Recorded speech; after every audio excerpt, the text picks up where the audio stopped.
আজকে একটা মাসলা নিয়ে আলোচনা করব। মাসলাটি হচ্ছে নামাজ পরিত্যাগকারীর হুকুম, অর্থাৎ যে ব্যক্তি নামাজ পড়ে না ওই ব্যক্তি সম্পর্কে ইসলাম কি বলে। এই ব্যক্তি নিরাপদ নয়, অর্থাৎ বেনামাজি শরীয়ত মোতাবেক নিরাপদ নয়।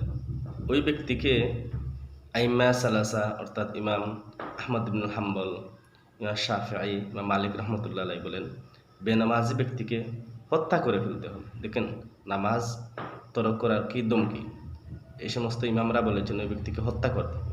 ইমাম আহমদ ইবনুল হাম্বল বলেন যে ব্যক্তি নামাজ পরিত্যাগ করে এবং নামাজ পরিত্যাগ করাটা তার অভ্যাসে পরিণত হয়ে গেছে, তিনি বলেন ওই ব্যক্তি হচ্ছে মুরতাদ।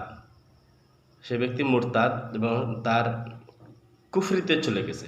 সুতরাং মুরতাদ হওয়ার কারণে এবং কুফরির ফলে তাকে হত্যা করতে হবে। ইমাম শাফিঈ রহমতুল্লাহ আলাইহি বলেন ওই ব্যক্তিকে মুরতাদ বলেন না, বরং বলেন দণ্ডবিধি হিসাবে তাকে হত্যা করতে হবে। যদিও মুরতাদ বলেন না, কিন্তু হত্যা করার ব্যাপারে শাফিঈ, ইমাম মালিক, ইমাম আহমদ ইবনুল হাম্বল তারা সবাই বলেন বেনামাজি ব্যক্তিকে হত্যা করতে হবে। হানাফি মাযহাব মতে ইমাম আবু হানিফা রাহমাতুল্লাহ আলাইহি মতে নামাজি ব্যক্তিকে হত্যা করতে হবে না এবং তাকে কাফেরও বলেন না, মুরতাদও বলেন না, বরং তিনি বলেন বেনামাজি ব্যক্তিকে যদি ইসলামী খালিফা হয়, ইসলামী খেলাফত হয়, তাহলে ওই শাসক বা ওই গভর্নর তাকে বন্দি করে রাখবে। বন্দি করে রেখে তাকে বুঝাইতে হবে যে তুমি নামাজ পড়ো।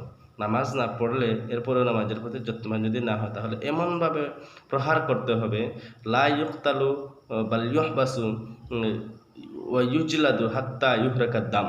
তাকে হত্যা করতে হবে না, বরং তাকে বন্দি করে তাকে নামাজের গুরুত্ব সম্পর্কে বুঝাতে হবে। এরপরে যদি গুরুত্ব না দেয়, তাহলে এমনভাবে তাকে প্রহার করবে, প্রহার করতে করতে করতে যেন তার শরীর থেকে রক্ত বের হয়ে যায়। দেখছেন এখানে কীভাবে ধমকি দেওয়া হয়েছে, কীভাবে কঠোর হুঁশিয়ারি প্রদান করা হয়েছে। তিন ইমাম একমত যে তাকে হত্যা করতে হবে। আবু হানিফা বলেছেন না, তাহাকে একটু শীতলতা দান করো। আল্লাহ রাব্বুল আলামিন আমাদেরকে বা জামাত নামাজ আদায় করার তৌফিক দান করুন, আমিন।